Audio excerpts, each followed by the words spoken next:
Scotland's rugby team enters the 2025 Six Nations with a mixture of cautious optimism and rising concern, especially as they prepare to face Italy at Murrayfield on February 1st. Just a few weeks ago, coach Gregor Townsend was radiating positivity, buoyed by a largely injury-free squad, and there was a palpable sense of excitement among Scotland fans. But the joy quickly turned to unease, as key players were sidelined one after another, and now, a team once brimming with title aspirations faces a more uncertain future. The most significant blow came early, when Sione Tuipulotu, Scotland's captain and a pivotal figure in both attack and leadership, was ruled out for the tournament. His absence has left a noticeable gap, especially since his combination with fly half Finn Russell was vital in orchestrating Scotland's offensive play. This setback was compounded when second-row Scott Cummings and his backup Max Williamson were also sidelined, reducing the team's physical presence. With injuries continuing to mount, including the recent loss of Josh Bayliss and Dylan Richardson,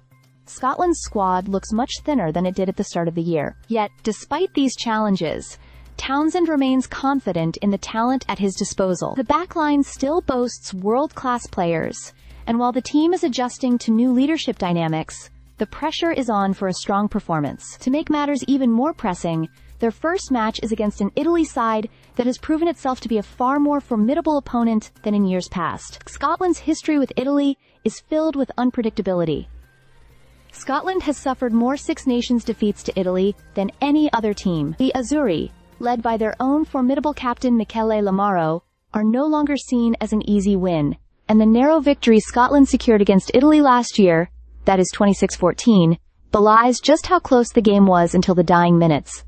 Italy's team has grown in stature, with an exciting blend of power and skill. From the experienced Tommaso Allan at fullback to the dynamic center partnership of Tommaso Menincello and Juan Ignacio Brex, Italy is a side that can trouble any teams.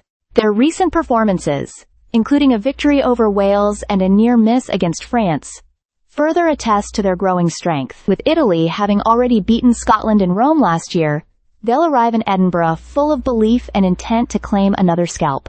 For Scotland, the absence of Tuipulotu and other key players such as Johnny Gray, who returns after a long injury absence, will test their depth and resilience. Still, there is hope in the squad's attacking options. Players like Blair Kinghorn, Darcy Graham, and Duhan van der Merwe remain capable of turning the tide with individual brilliance. On top of that, the bench holds potential game-changers like George Horne and Jack Dempsey, who could make an impact in the latter stages. As the match kicks off at Murrayfield, the pressure will be on Scotland to prove that their injuries won't derail their championship aspirations. While Italy's form has caused many to rethink old assumptions, Scotland must show they can bounce back from adversity and avoid another slip-up. The contest promises to be tense, possibly even nerve-wracking, as both sides will be eager to make their mark early in the Six Nations campaign. For Scotland, it's a must-win game, and the stakes are higher than ever.